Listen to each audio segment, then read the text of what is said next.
Hello friends, good afternoon. स्वागत है आप सबका सुकृपा क्लासेज पर। दोस्तों, इस वीडियो में हम लोग आरपीएफ कांस्टेबल व एसआई एग्जाम 2024 के शिफ्ट में पूछे सकने वाले most important GK GS miscellaneous व करंट के प्रश्नों को सॉल्व करेंगे। दोस्तों, आपके एग्जाम्स में जीके जीएस मिसलेनियस व करंट के जितने भी टॉपिक से क्वेश्चंस पूछे जाने हैं, उन सभी टॉपिक्स को कलेक्ट करके ए टू जेड एक एक क्वेश्चन व एक एक फैक्ट चुन चुन के डाला गया है। इसके अलावा आपके प्रीवियस ईयर एग्जाम्स के प्रश्नों को भी शामिल किया गया है। साथ में एक्स्ट्रा फैक्ट को पूरी तरह से कवर करने का प्रयास किया गया है। तो दोस्तों, आप लोग इन्हें कॉन्सेंट्रेट होकर सॉल्व करें। क्वेश्चंस कम सॉल्व होने पर पुनः प्रश्नों का रिवीजन करें, ताकि आरपीएफ कांस्टेबल व एसआई एग्जाम 2024 में आप लोग जीके जीएस मिसलेनियस व करंट के टॉपिक से अच्छा स्कोर कर सके। ध्यान रखें दोस्तों, आपके एग्जाम में आपका पूरा जीके यानी कि हिस्ट्री, पॉलिटी, ज्योग्राफी, इकोनॉमिक्स, पूरा आपका मिसलेनियस यानी विविध का चैप्टर, पूरा आपका जीएस यानी कि जनरल साइंस और करंट अफेयर्स, इन सभी टॉपिक्स का अच्छा खासा वेटेज है। पूरे 50 क्वेश्चंस आपके इन सभी टॉपिक से पूछे जाएंगे। तो चलिए दोस्तों, ज़्यादा समय न लेते हुए हम लोग इन सभी मोस्ट इम्पोर्टेंट प्रश्नों को सॉल्व करना शुरू करते हैं। दोस्तों, क्वेश्चन से स्टार्ट करेंगे हम लोग करंट के टॉपिक से। सबसे पहले हम लोग करंट को कवर करेंगे, पुनः इसी वीडियोस में अन्य टॉपिक्स को कंप्लीट करेंगे। ध्यान देंगे दोस्तों आप लोग। क्वेश्चन है हमारा, 18वीं लोकसभा चुनाव 2024 कुल कितने चरणों में संपन्न हुआ। रिसेंटली करंट से मोस्ट इम्पोर्टेंट क्वेश्चन है दोस्तों, बिल्कुल आपके ट्रेंड में है, आपके लेवल में है। क्वेश्चन है हमारा, 18वीं लोकसभा चुनाव 2024 कुल कितने चरणों में संपन्न हुआ। करेक्ट आंसर होगा 7 चरणों में। अब चूंकि दोस्तों रिसेंटली करंट से हमारा क्वेश्चन आया हुआ है, तो इस टॉपिक से जितने भी क्वेश्चंस बनते हैं, अधिकांश प्रश्नों को हम लोग यहीं पे कवर करेंगे। यही हमारे प्रिपरेशन की स्ट्रेटजी है दोस्तों, कि जिस भी टॉपिक्स को हम लोग उठाएंगे, उस टॉपिक्स के अधिकांश प्रश्नों को पूरे एक्स्ट्रा फैक्ट के साथ वहीं पे कवर करेंगे। ध्यान दीजिएगा दोस्तों, आप लोग सारे क्वेश्चन सिलेक्टेड रखे गए हैं। पहला क्वेश्चन हमारा, 50वें G7 शिखर सम्मेलन 2024 का आयोजन कहाँ किया गया। करेक्ट आंसर होगा फसानो, इटली में। आपके हर टॉपिक से दोस्तों यहाँ पे सुपर क्वेश्चंस लगाए गए हैं। आप लोग सभी प्रश्नों को पूरी तरह से रिवाइज जरूर करेंगे। आगे बढ़िएगा। क्वेश्चन हमारा, आईसीसी पुरुष T20 विश्व कप 2024 का खिताब किस टीम ने जीता। करेक्ट आंसर होगा भारत ने। उप विजेता की बात की जाए तो दक्षिण अफ्रीका रहा, ये भी आप लोग ध्यान रखेंगे। नेक्स्ट, वर्ष 2024 में किसे तीसरी बार भारत के राष्ट्रीय सुरक्षा सलाहकार यानी कि एनएसए पद पर नियुक्त किया गया है। करेक्ट आंसर होगा अजीत डोभाल को। नेक्स्ट, जून 2024 में कौन सा देश अंतरराष्ट्रीय सौर संगठन का 100वां सदस्य बन गया है दोस्तों। तो पैराग्वे, बिल्कुल अपडेटेड क्वेश्चन है, ध्यान रखेंगे। नेक्स्ट, किसे प्रतिष्ठित पेन प्रिंटर पुरस्कार 2024 से सम्मानित किया गया है। करेक्ट आंसर होगा अरुंधति राय को। हर क्वेश्चंस को आप लोग पूरी तरह से रिवाइज रखेंगे। आगे बढ़िएगा। क्वेश्चन है दोस्तों हमारा, किसे professional gold tour of India यानी कि पीजीटीआई के अध्यक्ष के रूप में नियुक्त किया गया है। करेक्ट आंसर होगा कपिल देव को। अगला क्वेश्चन है, जून 2024 में किसे लगातार दूसरी बार लोकसभा के अध्यक्ष के रूप में चुना गया है। करेक्ट आंसर होगा ओम बिरला को। नेक्स्ट, जून 2024 में किसे भारतीय सेना के अगले उप प्रमुख के रूप में नियुक्त किया गया है। करेक्ट आंसर होगा एनएस राजा सुब्रह्मण्यम को। वह 10वां अंतर्राष्ट्रीय योग दिवस 2024 कब मनाया गया है। करेक्ट आंसर होगा 21 जून को। आपके एग्जाम के लिए बिल्कुल सुपर क्वेश्चंस हैं दोस्तों, आप लोग सभी प्रश्नों को पूरी तरह से अपडेट रखेंगे। आगे बढ़िएगा। क्वेश्चन हमारा, विश्व शरणार्थी दिवस 2024 हाल ही में कब मनाया गया है। करेक्ट आंसर होगा 20 जून को। नेक्स्ट, बान जलवायु सम्मेलन 2024 का आयोजन किस देश में किया गया है। तो इस जर्मनी में किया गया है। पूरी तरह से आप ध्यान रखेंगे। आगे बढ़ते हैं। हम आपको बता देना चाहते हैं दोस्तों, आपके एग्जाम्स में जो 15 क्वेश्चंस का वेटेज है, इनके पूरे पाठ्यक्रम को हमारे द्वारा दोस्तों कंप्लीट कर लिया गया है। इसमें आपका पूरा साइंस का स्पेशल पीडीएफ आएगा, पूरा आपका दोस्तों जीके और मिसलेनियस का स्पेशल पीडीएफ आएगा, और पूरा दोस्तों आपका करंट का स्पेशल पीडीएफ आएगा। ये पीडीएफ पूरी तरह से रेडी है, जो कि अभ्यर्थियों को दिए जा रहे हैं। अगला क्वेश्चन देखेंगे, जून 2024 में किसने स्लोवाकिया के राष्ट्रपति के रूप में शपथ ली है। करेक्ट आंसर होगा पीटर पेलेग्रिनी ने। नेक्स्ट, जून 2024 में किसने फिर से दक्षिण अफ्रीका के राष्ट्रपति के रूप में शपथ ली है। करेक्ट आंसर होगा सिरिल रामाफोसा। अगला क्वेश्चन देखेंगे, विश्व मरुस्थलीकरण एवं सूखा रोकथाम दिवस 2024 कब मनाया गया है। करेक्ट आंसर होगा 17 जून को। अगला क्वेश्चन, जून 2024 में किसे 12वें विश्व हिंदी सम्मान 2023 से सम्मानित किया गया है। करेक्ट आंसर होगा ऊषा ठाकुर को। नेक्स्ट, राष्ट्रीय सांख्यिकी दिवस 2024 कब मनाया गया है। करेक्ट आंसर होगा 29 जून को।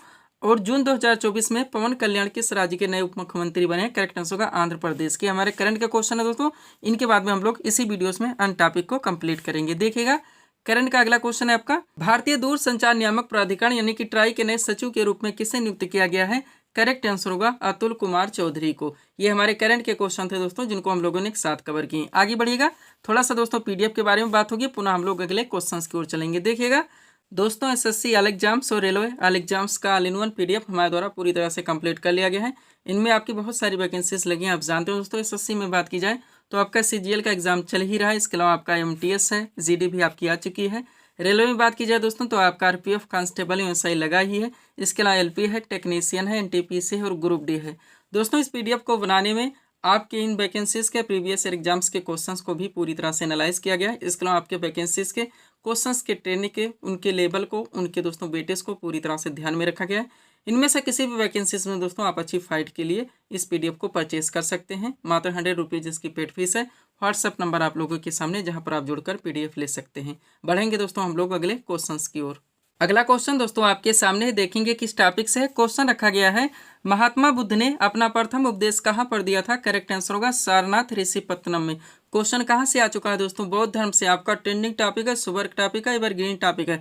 आपके हर शिफ्ट में दोस्तों यहाँ से क्वेश्चंस देखने को मिलेंगे। मोस्ट पास सीट आपके सामने लगा दी गई। इस टॉपिक से जितने भी क्वेश्चन, जितने भी फैक्ट बन सकते हैं दोस्तों, सब कुछ पूरी तरह से कंप्लीट कर लिया गया है। अगर इस सीट को आप अच्छे से रिवाइज रखते हैं, इस टॉपिक से कोई भी क्वेश्चंस आपके एग्जाम में आते हैं, किसी भी ट्रेंड से पूछे जाते हैं, ना क्वेश्चन आपसे मिस होंगे और ना ही दोस्तों एग्जाम में आपको तुक्का लगाना पड़ेगा। तो चलिए दोस्तों इस सुपर टॉपिक्स को हम लोग पूरी तरह से कंप्लीट करना शुरू करते हैं। क्वेश्चन था हमारा, महात्मा बुद्ध ने अपना प्रथम उपदेश कहाँ पर दिया था? करेक्ट आंसर होगा सारनाथ ऋषिपत्तनम में। अब एक एक फैक्ट दोस्तों आप लोग कॉन्सेंट्रेट होकर देखेंगे, ए टू जेड सारी चीजें कवर की गई हैं। पहला पॉइंट है, गौतम बुद्ध का जन्म कपिल वस्तु के निकट लुम्बिनी में 563 ईसा पूर्व में हुआ था। अगला पॉइंट, इनके पिता का नाम शुद्धोधन था जो कि साकीगढ़ के प्रधान थे, एवं माता का नाम दोस्तों महामाया था जो कि कोलीगढ़ की राजकुमारी थी। नेक्स्ट पॉइंट आपका है, महात्मा बुद्ध की पत्नी का नाम यशोधरा और पुत्र का नाम राहुल था। आगे बढ़ेंगे हम लोग। अगला पॉइंट हमारा क्या दोस्तों देखेंगे, महात्मा बुद्ध ने 29 वर्ष की आयु में गृह त्याग किया, जिसे बौद्ध ग्रंथों में महाभिनिष्क्रमण के नाम से जाना जाता है। पूरी तरह से आप क्लियर रहेंगे। नेक्स्ट, महात्मा बुद्ध को ज्ञान की प्राप्ति 35 वर्ष की अवस्था में उर्वेला निरंजना नदी के किनारे हुई थी। नेक्स्ट, महात्मा बुद्ध ने मल्ल गणराज्य की राजधानी कुशीनारा, जिसे वर्तमान कुशीनगर कहा जाता है, में 483 ईसा पूर्व में 80 वर्ष की अवस्था में शरीर त्याग दिया, जिसे बौद्ध ग्रंथों में महापरिनिर्वाण के नाम से जाना जाता है। हमारे एक एक सेंटेंस से दोस्तों बहुत सारे फैक्ट निकलते हैं जो कि आपके एग्जाम में ऑलरेडी पूछे जाते हैं और कंटिन्यू रिपीट होते रहते हैं, तो आप लोग पूरी तरह से प्रिपेयर रहेंगे। नेक्स्ट, गौतम बुद्ध ने अपना प्रथम उपदेश सारनाथ ऋषिपत्तनम में दिया, जिसे बौद्ध ग्रंथों में धर्म चक्र परिवर्तन के नाम से जाना जाता है। आगे बढ़ेंगे। बौद्ध धर्म अनीश्वरवादी तथा अनात्मवादी है, दोनों ध्यान रखेंगे। बुद्ध, संघ एवं धम्म, ये तीनों दोस्तों बौद्ध धर्म के त्रिरत्न हैं, हजारों बार पूछे गए हैं। आगे बढ़िएगा। बौद्ध ग्रंथों में सुप्त पिटक, विनय पिटक तथा अभिधम्म पिटक को सामूहिक रूप से त्रिपिटक कहा जाता है। तीनों पिटक के नाम जरूर ध्यान रखेंगे। अगर क्वेश्चन का ट्रेंड बदल दिया जाए कि निम्न में से कौन से दोस्तों त्रिपिटक के खंड नहीं है या भाग नहीं है या अंग नहीं है, ऐसे में अगर आप तीनों पिटक के नाम याद नहीं रखते तो आप क्वेश्चन सॉल्व नहीं कर पाएंगे। त्रिपिटक की भाषा पाल थी, ये भी आप लोग ध्यान रखेंगे। महात्मा बुद्ध ने अपने उपदेश पाली भाषा में दिए थे, ये भी आप लोग पूरी तरह से ध्यान रखेंगे। आगे बढ़िएगा दोस्तों। अगला पॉइंट आपका क्या है, कालांतर में कनिष्क के शासनकाल में बौद्ध धर्म का विभाजन हीनयान तथा महायान दो शाखाओं में हो गया। नेक्स्ट, हीनयान शाखा के अनुयायियों ने बौद्ध धर्म के मूल उपदेशों को स्वीकार किया, जबकि महायान शाखा के अनुयायियों ने बुद्ध की मूर्ति पूजा का प्रचलन शुरू किया। पूरी तरह से आप प्रिपेयर रहेंगे। अब आप जानते हैं दोस्तों बौद्ध धर्म में 4 महासंगीतियों का आयोजन किया गया था। पूरी तरह से दोस्तों इसको आप लोग क्लियर करेंगे। चलिए शुरू करते हैं। बौद्ध धर्म की महासंगीतियाँ देखे गए। प्रथम बौद्ध संगीति के आयोजन की बात की जाए दोस्तों तो 483 ईसा पूर्व में राजगृह में अजात शत्रु के शासनकाल में हुई थी। हर सेंटेंस से पूरी तरह से प्रिपेयर रहेंगे दोस्तों। कब हुआ था, किसके शासनकाल में हुआ था दोस्तों, अध्यक्षता किसने की थी और कहाँ पे हुआ था। नेक्स्ट, द्वितीय बौद्ध संगीति का आयोजन की बात की जाए तो 383 ईसा पूर्व में वैशाली में कालाशोक के शासनकाल में हुई थी। नेक्स्ट, तृतीय बौद्ध संगीति के आयोजन की बात की जाए तो 250 ईसा पूर्व में पाटलिपुत्र में सम्राट अशोक के शासनकाल में हुई थी। और चतुर्थ बौद्ध संगीति का आयोजन दोस्तों 98 ईसा पूर्व में कुंडल वन में कनिष्क के शासनकाल में की गई थी। पूरी तरह से आप प्रिपेयर रहेंगे। अब यहाँ पे देखिए दोस्तों किनके किनके अध्यक्षता में की गई थी, ये भी आप लोग ध्यान रखेंगे। चलिए शुरू करते हैं। प्रथम बौद्ध संगीति का आयोजन महाकश्यप की अध्यक्षता में हुई थी। द्वितीय बौद्ध संगीत का आयोजन सर्वकामी या फिर दोस्तों सब्बाकामी की अध्यक्षता में हुई थी। तृतीय बौद्ध संगीत के आयोजन की बात की जाए तो मोगलिपुत तिस की अध्यक्षता में की गई थी। और चतुर्थ बौद्ध संगीत का आयोजन दोस्तों वसमित्र की अध्यक्षता में की गई थी। इतना आपको इस टॉपिक से पूरी तरह से प्रिपेयर रखने ध्यान दीजिएगा। आगे बढ़ेंगे दोस्तों हम लोग अगले टॉपिक की ओर। पीडीएफ के बारे में हम आपको पूरी तरह से बता चुके हैं दोस्तों। SSC all exam, railway all exams का ऑल इन वन पीडीएफ हमारे द्वारा पूरी तरह से कंप्लीट किया गया है। इसके अलावा दोस्तों बिहार एसएससी की जो 10+2 की वैकेंसी लगी है इसका भी पीडीएफ हमारे द्वारा क्लियर किया जा रहा है। थोड़े से फैक्ट रह गए हैं। और यूपी SSSC के द्वारा दोस्तों जो विभिन्न एग्जाम्स कंडक्ट करवाते हैं उनमें दोस्तों जो आपका जीके जीएस होता है और यूपी स्पेशल का नया वर्जन हमारे द्वारा रेडी किया गया है। बढ़ेंगे हम लोग अगले टॉपिक्स की ओर। अगला क्वेश्चन देखेंगे दोस्तों किस टॉपिक से लगा। क्वेश्चन रखा गया है खजुराहो मंदिर भारत के किस राज्य में स्थित है। करेक्ट आंसर होगा छतरपुर मध्य प्रदेश में। टॉपिक क्या दोस्तों, भारत के जो प्रमुख मंदिरें हैं, इमारतें हैं, आप जानते हैं डायरेक्टली क्वेश्चन बनते हैं। महाबलेश्वर मंदिर कहाँ पे स्थित है, बृहदेश्वर मंदिर कहाँ पे स्थित है, सांची का स्तूप कहाँ पे है। आपका मोस्ट ट्रेंडिंग टॉपिक है दोस्तों। आप देखेंगे आपके हर शिफ्ट में यहाँ से क्वेश्चन पूछे जाएंगे। मोस्ट सीट आपके सामने रखी गई दोस्तों। 100% सब कुछ एग्जैक्ट लोकेशन के साथ कवर कर लिया गया है। अगर इस सीट को आप अच्छे से रिवाइज रखते हैं, इस टॉपिक से कोई भी क्वेश्चन आपके एग्जाम में आते हैं, ना क्वेश्चन आपसे मिस होंगे और ना ही क्वेश्चन आपसे गलत होंगे। तो चलिए सुपर टॉपिक्स को हम लोग पूरी तरह से कंप्लीट करना शुरू करते हैं। देखिएगा क्वेश्चन, खजुराहो मंदिर भारत के किस राज्य में स्थित है। करेक्ट आंसर होगा छतरपुर मध्य प्रदेश में। अब एक तरफ इमारतों एवं मंदिरों के नाम दिए गए हैं, दूसरी तरफ दोस्तों संबंधित राज्य और केंद्र शासित प्रदेश के नाम दिए गए हैं जहां पे स्थित है, डायरेक्टली पूछा जाता है। बात करें दोस्तों अजंता एवं एलोरा गुफा, तो ये औरंगाबाद महाराष्ट्र में स्थित है। एग्जैक्ट लोकेशन दिया गया दोस्तों, उसको भी आप ध्यान रखें। कभी कभी ऑप्शन में केवल यही आता है, ध्यान रखेंगे। नेक्स्ट शांति निकेतन की बात की जाए दोस्तों तो ये बीरभूम पश्चिम बंगाल में स्थित है। नेक्स्ट एलिफेंटा गुफा ये आपका मुंबई महाराष्ट्र में स्थित है। और सांची का स्तूप दोस्तों ये रायसेन मध्य प्रदेश में स्थित है। सब कुछ पूरी तरह से आप प्रिपेयर रखेंगे। आगे बढ़िएगा। अगला क्या है दोस्तों आपका लिंगराज मंदिर जो कि भुवनेश्वर ओडिशा में स्थित है। सूर्य मंदिर जिसे काला पैगोडा के नाम से भी जाना जाता है, ये कोणार्क ओडिशा में स्थित है। दक्षिणेश्वर काली मंदिर दोस्तों कोलकाता पश्चिम बंगाल में स्थित है। सोमनाथ मंदिर गिर सोमनाथ गुजरात में स्थित है। कैलाश मंदिर एलोरा महाराष्ट्र में स्थित है। तरमकेश्वर मंदिर ये नासिक महाराष्ट्र में स्थित है। आगे बढ़िएगा। महाबलेश्वर मंदिर मोस्ट इंपॉर्टेंट दोस्तों ये महाराष्ट्र में स्थित है। दिलवाड़ा जैन मंदिर माउंट आबू राजस्थान में स्थित है। और ब्रह्मा मंदिर दोस्तों ये पुष्कर राजस्थान में स्थित है। सब कुछ पूरी तरह से आप रिवाइज रखेंगे, इसलिए दोस्तों हम आपको पीडीएफ के बारे में भी फोकस करवाते रहते हैं। नेक्स्ट रामेश्वरम मंदिर तमिलनाडु में स्थित है। मीनाक्षी मंदिर मदुरई तमिलनाडु में स्थित है। बृहदेश्वर मंदिर तंजावुर तमिलनाडु में स्थित है। और नटराज मंदिर दोस्तों ये चिदम्बरम तमिलनाडु में स्थित है। आगे बढ़िएगा। वेंकटेश्वर मंदिर तिरुपति आंध्र प्रदेश में स्थित है। जगन्नाथ मंदिर दोस्तों ये पूरी ओडिशा में स्थित है, ध्यान रखेंगे। अगला क्या आपका वैष्णो देवी मंदिर जो कि जम्मू कश्मीर में स्थित है। और खजुराहो मंदिर दोस्तों ये छतरपुर मध्य प्रदेश में स्थित है। यहाँ तक दोस्तों आपको इसको पूरी तरह से कंप्लीट रखने होंगे अगर इस टॉपिक से आप अपने एग्जाम से क्वेश्चंस क्लियर करना चाहते हैं। बढ़ेंगे हम लोग अगले टॉपिक्स की ओर। वो हर टॉपिक्स दोस्तों पूरी तरह से प्रिपेयर करके आपके पीडीएफ में मेंशन कर दिए गए हैं जहां जहां से आपके एग्जाम में क्वेश्चंस पूछे जाने हैं।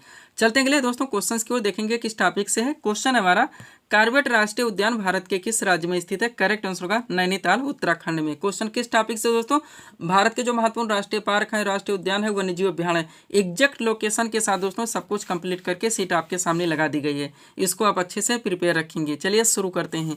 क्वेश्चन था हमारा कार्बेट राष्ट्रीय उद्यान भारत के किस राज्य में स्थित है। करेक्ट आंसर होगा नैनीताल उत्तराखंड में। अब देखिएगा एक तरफ राष्ट्रीय उद्यान एवं वन्य जीव अभ्यारण्य के नाम दिए गए हैं, दूसरी तरफ संबंधित स्थान यानी कि हमें डायरेक्टली लोकेशन बताने होते हैं। बात करें दोस्तों काजीरंगा राष्ट्रीय उद्यान की तो ये जोरहाट असम में स्थित है। मानस वन्य जीव अभ्यारण्य दोस्तों बारपेटा असम में स्थित है। और हजारीबाग राष्ट्रीय पार्क दोस्तों ये हजारीबाग झारखंड में स्थित है। एग्जैक्ट लोकेशन भी पूरी तरह से आप फोकस रखेंगे। अक्सर दोस्तों ऑप्शन में केवल यही दे दिया आता है। आगे बढ़ेंगे। बेतला राष्ट्रीय पार्क जो कि पलामू झारखंड में है। गिर राष्ट्रीय उद्यान जूनागढ़ गुजरात में है। बांदीपुर राष्ट्रीय पार्क बांदीपुर कर्नाटक में है। केवलादेव पश्चिम बिहार भरतपुर राजस्थान में है। सरिस्का वन्यजीव अभ्यारण्य अलवर राजस्थान में है। दच्चीगाम वन्यजीव अभ्यारण्य आपका बांधवगढ़ दोस्तों मध्य प्रदेश में। नेक्स्ट कान्हा राष्ट्रीय उद्यान बालाघाट मध्य प्रदेश में। सिमलीपाल राष्ट्रीय उद्यान मयूरभंज ओडिशा में है। दुधवा राष्ट्रीय उद्यान दोस्तों लखीमपुर खीरी उत्तर प्रदेश में है। सब कुछ आप पूरी तरह से प्रिपेयर रखेंगे। अगला क्या आपका कार्बेट राष्ट्रीय उद्यान जो कि नैनीताल उत्तराखंड में है। पेरियार वन्यजीव अभ्यारण्य इडुक्की केरल में है। शरावती वन्यजीव अभ्यारण्य शिमोगा कर्नाटक में है। नंदा देवी पशु विहार चमोली उत्तराखंड में है। चंद्रप्रभा वन्यजीव अभ्यारण्य वाराणसी उत्तर प्रदेश में है। रणथंभौर वन्यजीव अभ्यारण्य सवाई माधोपुर राजस्थान में है। और कैमूर वन्यजीव अभ्यारण्य दोस्तों ये बिहार में है, ध्यान रखेंगे आप लोग। अगला क्या हमारा देखेंगे, सतपुड़ा दोस्तों राष्ट्रीय उद्यान ये सीही एवं सरगुजा मध्य प्रदेश में है। और पंचमढ़ी राष्ट्रीय उद्यान दोस्तों होशंगाबाद मध्य प्रदेश में है। सब कुछ पूरी तरह से आप क्लियर रखेंगे। बढ़ते हम लोग अगले टॉपिक्स की ओर। सब्सक्राइब करें आप हमारे स्टडी चैनल सुकृपा क्लासेज को इसी तरह के वीडियोस के लिए। अगला क्वेश्चन दोस्तों आपके सामने है, देखेंगे किस टॉपिक से। क्वेश्चन रखा गया है विटामिन डी का रासायनिक नाम क्या है। करेक्ट आंसर होगा कैल्सीफेरॉल। क्वेश्चन किस टॉपिक से लगा है दोस्तों, जनरल साइंस का जो आपका बायो का टॉपिक है दोस्तों, उसमें एक मोस्ट टॉपिक है आपका विटामिन। बहुत सारे क्वेश्चन, बहुत सारे फैक्ट निकलते हैं दोस्तों आपके एग्जाम्स के लिए। सब कुछ पूरी तरह से हर ट्रेंड से दोस्तों मेंशन करके सीट आपके सामने रख दी गई है। इसको दोस्तों आप लोग अच्छे से रिवाइज रखेंगे। चलिए शुरू करते हैं हम लोग। क्वेश्चन था हमारा विटामिन डी का रासायनिक नाम क्या है। करेक्ट आंसर होगा कैल्सीफेरॉल। अब पहला पॉइंट देखिएगा, मछली के लीवर ऑयल में पर डैश कर दिया गया दोस्तों, प्रचुर मात्रा में होता है तो विटामिन डी है। नेक्स्ट, घाव को भरने में सहायक विटामिन है तो विटामिन सी है। नेक्स्ट, खट्टे फलों का एक समृद्ध स्रोत माना जाता है तो विटामिन सी है। अगला, कौन कौन से विटामिन जल में घुलनशील हैं तो विटामिन बी और सी है। वह कौन कौन से विटामिन दोस्तों वसा में घुलनशील हैं तो विटामिन ए, डी, ई और के है। पूरी तरह से आप क्लियर रखेंगे। अब ये दोस्तों विटामिन की सीट आपके जहाँ से ऑलरेडी आपके एग्जाम में क्वेश्चंस बनते हैं। विटामिन के रासायनिक नाम, कौन से विटामिन, उसके बाद में कौन सी विटामिन की कमी से कौन से रोग हो सकते हैं, सब कुछ पूरी तरह से कवर किया गया है। इस सीट को दोस्तों आप अच्छे से रिवाइज रखेंगे। चलिए शुरू करते हैं। क्वेश्चन था हमारा दोस्तों, एक तरफ दिया गया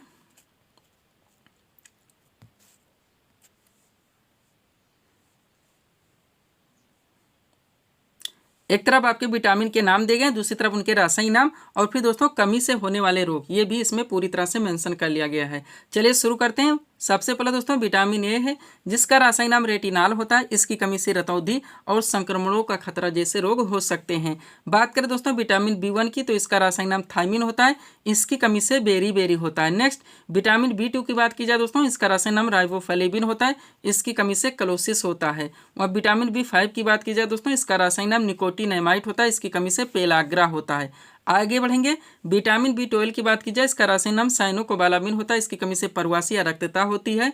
और विटामिन सी दोस्तों, जिसका रासायनिक नाम एस्कॉर्बिक एसिड है। इसकी कमी से अस्कर्बी और मसूड़े का फूलना जैसे रोग हो सकते हैं। और विटामिन डी की बात की जाए दोस्तों, इसका रासायनिक नाम कैल्सीफेरॉल होता है। और इसकी कमी से रिकेट्स होता है। क्या होता है? रिकेट्स, जिसे हम लोग दोस्तों कुपोषण के नाम से भी जानते हैं। आगे बढ़िएगा।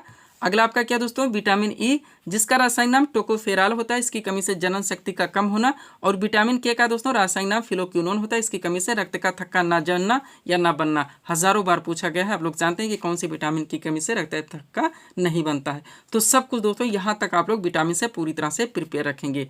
सब्सक्राइब करें आप हमारी स्टडी चैनल सुकृपा क्लासेस को इसी तरह के वीडियोज़ के लिए। आगे बढ़ेंगे हम लोग। अगला क्वेश्चन दोस्तों आपके सामने है, देखेंगे किस टॉपिक से। क्वेश्चन रखा गया है, हरिप्रसाद चौरसिया का संबंध किस वाद्यन से। करेक्ट आंसर होगा बांसुरी से। कौन से टॉपिक से क्वेश्चन है दोस्तों? वादक एवं उनके वाद्यंत्र आपका सुपर टॉपिक है, ट्रेंडिंग टॉपिक है, एवरग्रीन टॉपिक है। आपके हर शिफ्ट में दोस्तों यहाँ से क्वेश्चंस देखने को मिलेंगे। तो स्मार्ट स्ट्रेटजी के जरिए दोस्तों ये सीट आपके सामने रख दी गई है।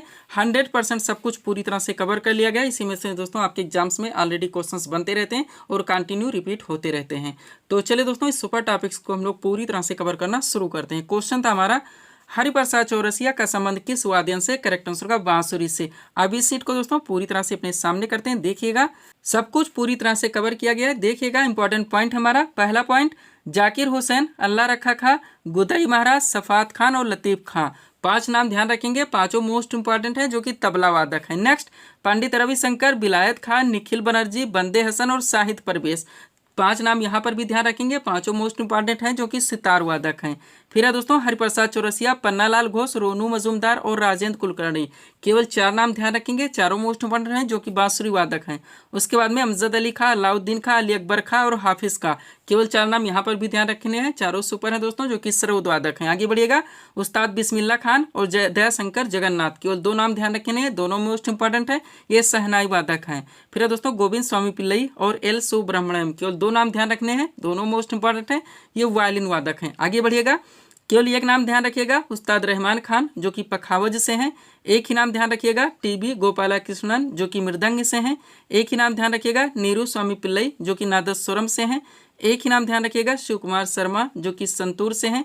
एक ही नाम ध्यान रखिएगा असद अली खां जो कि रुद्रवीणा से हैं। एक ही नाम ध्यान रखिएगा यू कृष्णन जो कि मैंडोलिन से हैं। और एक ही नाम ध्यान रखिएगा दोस्तों अन्नपूर्णा देवी जो कि सुरबहार से हैं।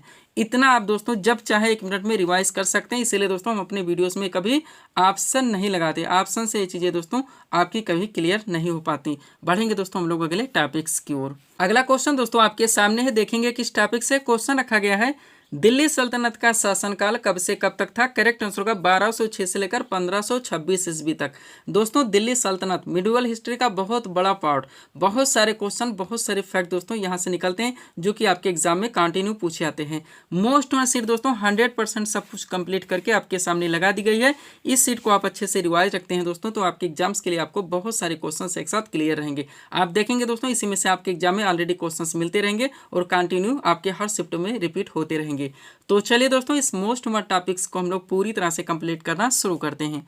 क्वेश्चन था हमारा दिल्ली सल्तनत का शासनकाल कब से कब तक था? करेक्ट आंसर होगा 1206 से लेकर 1526 ईस्वी तक।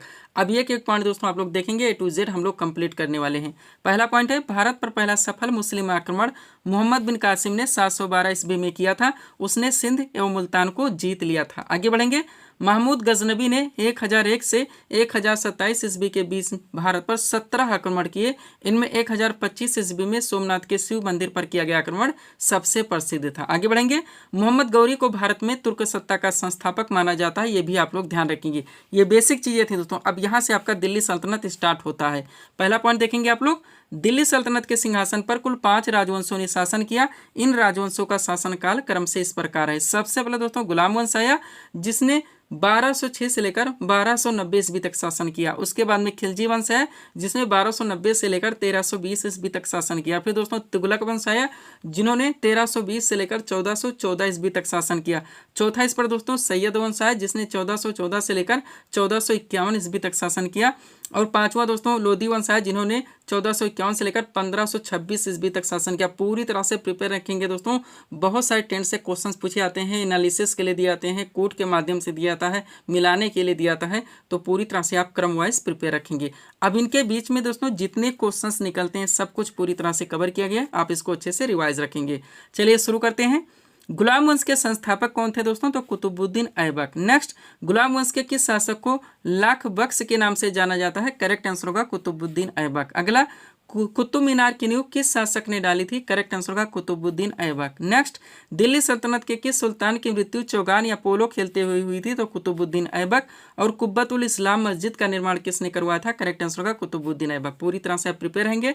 नेक्स्ट, तुर्कानी चहलगानी दल का गठन किसने किया था? करेक्ट आंसर होगा इल्तुतमिश ने। नेक्स्ट, दिल्ली सल्तनत के किस सुल्तान ने इक्तादारी प्रथा चलवाई थी? तो इल्तुतमिश ने। अगला, कुतुब मीनार के निर्माण कार्य को किसने पूरा करवाया था? तो इल्तुतमिश ने। आगे बढ़िएगा। दिल्ली सल्तनत की दरबारी भाषा क्या थी? फारसी। नेक्स्ट, किताबुल हिंद की रचना किसने की थी? अलबरूनी ने। अगला, आगरा नगर की स्थापना किसके द्वारा की गई थी? सिकंदर लोदी के द्वारा।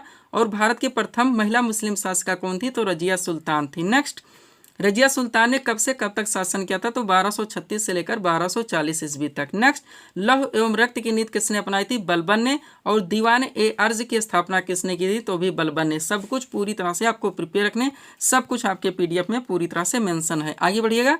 क्वेश्चन क्या लगा है दोस्तों? बाजार नियंत्रण प्रणाली किसने अपनाई थी? अलाउद्दीन खिलजी ने। नेक्स्ट, तुगलक वंश का संस्थापक कौन था दोस्तों? तो गयासुद्दीन तुगलक। नेक्स्ट, यात्री इब्न बतूता किस देश का निवासी था? तो मोरक्को का। अगला है, किताबुल रिहला नामक पुस्तक की रचना किसने की थी? तो भी इब्न बतूता ने। नेक्स्ट, दिल्ली अलाई दरवाजा का निर्माण किसने करवाया था? अलाउद्दीन खिलजी ने। और इस दोस्तों सीरीज का हमारा लास्ट क्वेश्चन है, तुगलकनामा की रचना किसने की थी? करेक्ट आंसर होगा अमीर खुसरो ने। सब कुछ पूरी तरह से आप प्रिपेयर रखेंगे। तो ये था दोस्तों इस सीरीज के हमारे क्वेश्चंस जिनको हम लोगों ने पूरी तरह से सॉल्व किए। उम्मीद है दोस्तों आप सभी लोगों ने सॉल्व किए होंगे और देखे होंगे कि यहाँ से आपके कितने क्वेश्चन सही हो रहे हैं। तो दोस्तों इसी तरह के वीडियोस के लिए आप हमारी स्टडी चैनल शिव कृपा क्लासेस से जुड़े हुए चैनल को सब्सक्राइब करें ताकि हमारे द्वारा दिए जाने वाले सभी वीडियोस आप क्रम से सबसे पहले देख सकें। तो मिलते हैं दोस्तों हम नेक्स्ट वीडियोस में। Thanks for watching.